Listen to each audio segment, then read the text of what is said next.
Assalamualaikum warahmatullahi wabarakatuh. Perkenalkan, nama saya Melisa Tanjung, NPM 23029, kelas 03 pagi semester 3, Fakultas Hukum Universitas 17 Agustus Samarinda. Hari ini saya akan membuat video guna melaksanakan ujian tengah semester dengan mata kuliah Hukum Internasional dengan dosen pengampu Dr. Hajah Siti Aisyah, SPD, SH, MMMH. Hari ini saya akan membawakan teori tentang hubungan hukum internasional dan hukum nasional. Terdapat teori dasar tentang hubungan hukum internasional dan hukum nasional. Pertama, teori monisme, dan kedua, teori dualisme. 1. Teori monisme. Menurut paham monisme, hukum merupakan suatu cabang pengetahuan dan bahwa hukum internasional dan hukum nasional merupakan satu kesatuan hukum yang sama. Seperti juga menurut Eckhart bahwa the monist view has a unitary perception of the law and understand both international and municipal law as forming part of one and the same legal order. Menurut paham monisme, hukum internasional dan hukum nasional merupakan an integral part of the same system. Dengan demikian, kedua sistem tersebut akan berlaku pada lingkaran yang sama dan mengenai hal yang sama, maka akan terjadi pertentangan antara kedua sistem hukum tersebut. Persoalan ada pada perihal sistem hukum yang mana yang akan diutamakan berlakunya. Jika hal demikian terjadi dalam kenyataan, maka menurut paham monisme, hukum internasional yang akan diberlakukan. Semua penganut teori monisme mengakui superioritas hukum internasional.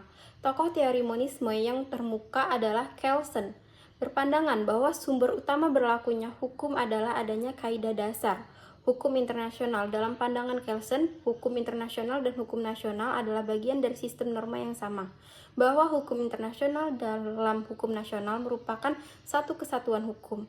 Kelsen melihat adanya superioritas hukum internasional. Kelsen berpandangan bahwa hukum internasional merupakan kaidah hukum yang secara hierarkis lebih tinggi daripada kaidah hukum nasional. Sehingga bila mana hukum nasional tidak konsisten dengan hukum internasional, maka hukum nasional secara otomatis tidak berlaku. Hukum internasional yang akan langsung diterapkan.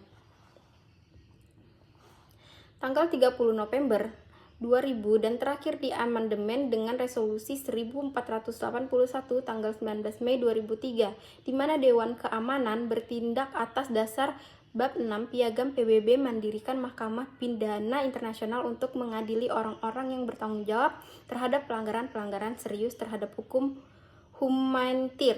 Pasal 9 Statuta Mahkamah Pidana Internasional ini mengatur secara tegas bahwa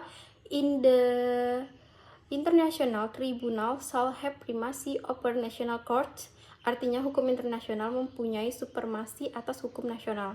Paham monisme didasarkan atas pemikiran kesatuan dari seluruh hukum yang mengatur hidup manusia.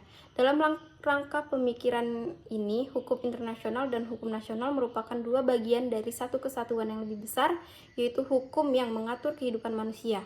Akibat pandangan monisme ini adalah bahwa antara dua perangkat ketentuan hukum ini mungkin ada hubungan hierarki. Persoalan hierarki antara hukum nasional dan hukum internasional ini melahirkan beberapa sudut pandang yang berbeda dalam aliran monisme, yaitu mengenai masalah hukum manakah yang lebih diprioritaskan dalam hubungan antara hukum nasional dan hukum internasional. Jika terjadi suatu pertentangan, sistem yang mana yang harus diberlakukan? Ada paham yang beranggapan bahwa dalam hubungan antara hukum nasional dan hukum internasional yang utama ialah hukum nasional. Paham lainnya beranggapan bahwa dalam hubungan antara hukum nasional dan hukum internasional yang utama ialah hukum internasional. Paham monisme dengan primat hukum nasional berpendapat bahwa hukum nasional merupakan sumber dari hukum internasional dengan alasan pertama, bahwa tidak ada satu organisasi dunia yang mempunyai status dan kewenangan di atas negara-negara yang mengatur kehidupan negara-negara, dan alasan kedua, bahwa dasar hukum internasional yang mengatur hubungan internasional terletak pada wewenang negara yang diatur dalam konstitusi masing-masing negara, yaitu wewenang negara untuk mengadakan perjanjian internasional. Paham monisme dengan primat hukum nasional ini memiliki beberapa kelemahan. Kelemahan pertama, bahwa paham ini memandang hukum internasional hanya sebagai hukum yang tertulis, sebagaimana hal tersebut diketahui tidak benar, karena terdapat juga hukum internasional yang tidak tertulis, yaitu hukum kebiasaan internasional. Kelemahan kedua, bahwa paham monisme dengan primat hukum nasional sebenarnya merupakan penyayangan terhadap hukum internasional yang mengikat negara, karena berlakunya suatu perjanjian internasional ditentukan oleh hukum nasional. Misalnya berlakunya Konvensi Jenewa 1949, Konvensi 5 tentang perlindungan terhadap penduduk sipil. Dalam pasal 152 ayat 1 mengatur bahwa konvensi harus diratifikasi dan dokumen-dokumen ratifikasi harus disimpan di Bern. Kemudian pasal 153 ayat 1 mengatur bahwa konvensi akan berlaku 6 bulan sesudah tidak kurang dari 2 dokumen ratifikasi telah disimpan. Dan pasal 153 ayat 2 mengatur bahwa sesudah itu konvensi akan berlaku bagi setiap pihak peserta agung 6 bulan sesudah menyimpan dokumen ratifikasi tersebut. Karena ada persyaratan pengesahan di dalam konvensi, maka bila mana suatu negara atau pihak peserta agung berkehendak untuk mengikat diri pada konvensi, memberlakukan aturan-aturan dalam Konvensi Jenewa 1949 tersebut dalam hubungan dengan negara atau pihak peserta agung lainnya, maka negara tersebut wajib melakukan pengesahan. Jadi, terikatnya suatu negara terhadap konvensi akan dilaksanakan oleh pengesahan hukum nasional dan sesuai dengan prosedur hukum internasional. Dalam hal ini, paham monisme dengan primat hukum nasional tidak berbeda dengan paham dualisme. Paham monisme dengan primat hukum internasional berpendapat bahwa sumber hukum nasional adalah hukum internasional. Hukum internasional merupakan perangkat hukum yang secara hierarkis mempunyai kedudukan lebih tinggi daripada hukum nasional. Hukum nasional tunduk kepada hukum internasional. Kelemahan dari paham monisme dan primat hukum internasional terletak pada 2 alasan. Pertama, berlakunya hukum nasional tergantung kepada hukum internasional, akibat adanya anggapan bahwa hukum internasional telah terlebih dahulu daripada hukum nasional. Teori dualisme. Menurut teori dualisme, hukum internasional dan hukum nasional adalah 2 sistem hukum yang berbeda.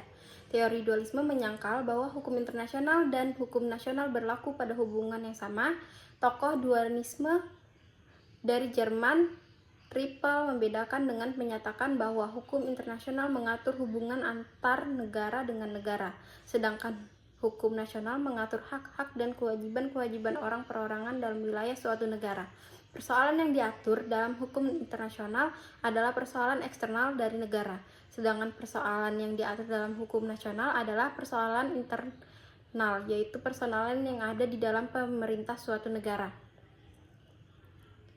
Hukum internasional tidak bisa menyatakan tidak berlaku terhadap hukum nasional. Demikian juga sebaliknya, dan hukum hak dan kewajiban yang dijamin di dalam salah satu perangkat hukum tidak secara otomatis dapat ditransformasikan ke dalam sistem hukum dari perangkat hukum yang lainnya.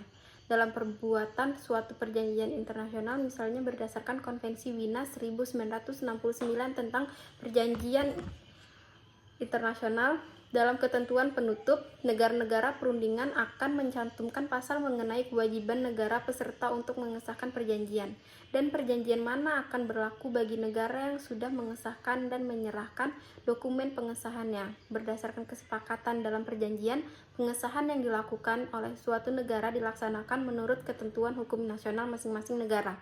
Demikian juga mekanisme transformasi ketentuan dalam perjanjian internasional ke dalam hukum nasional dalam upaya memberlakukan hukum internasional, wewenangnya ada pada hukum nasional.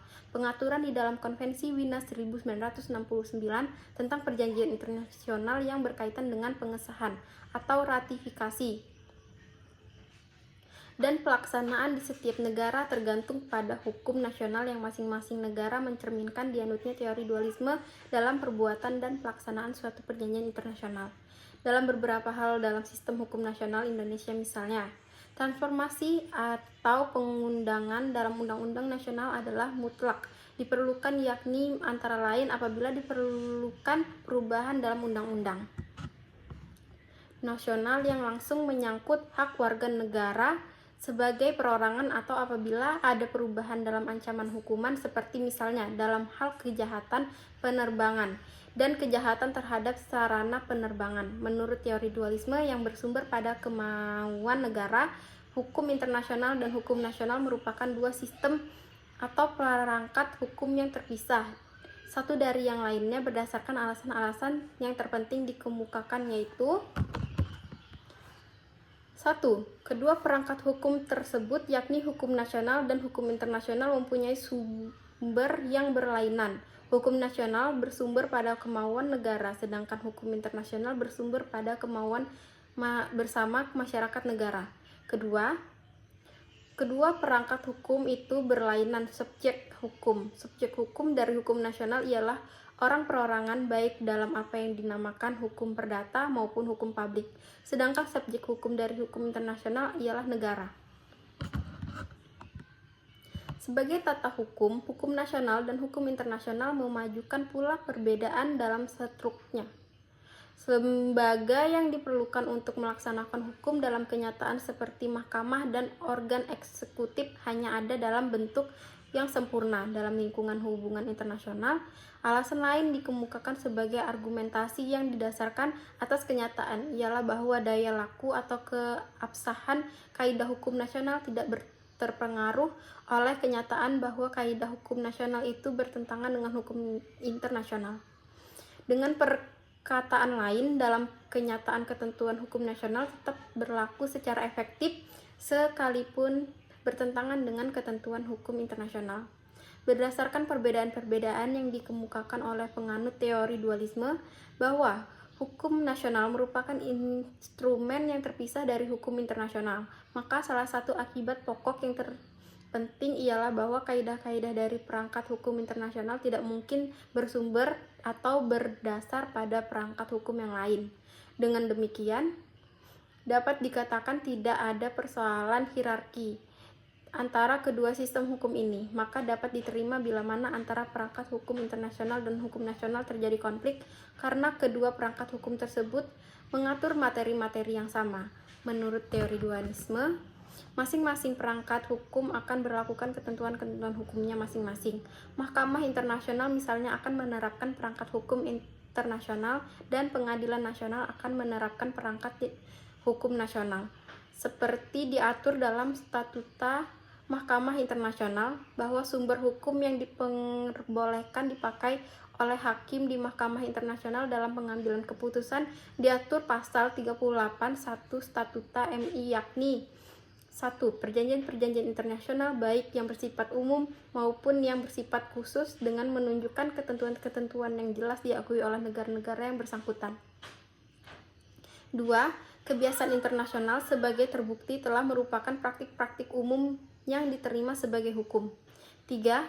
Prinsip-prinsip hukum umum yang diakui oleh bangsa-bangsa beradab.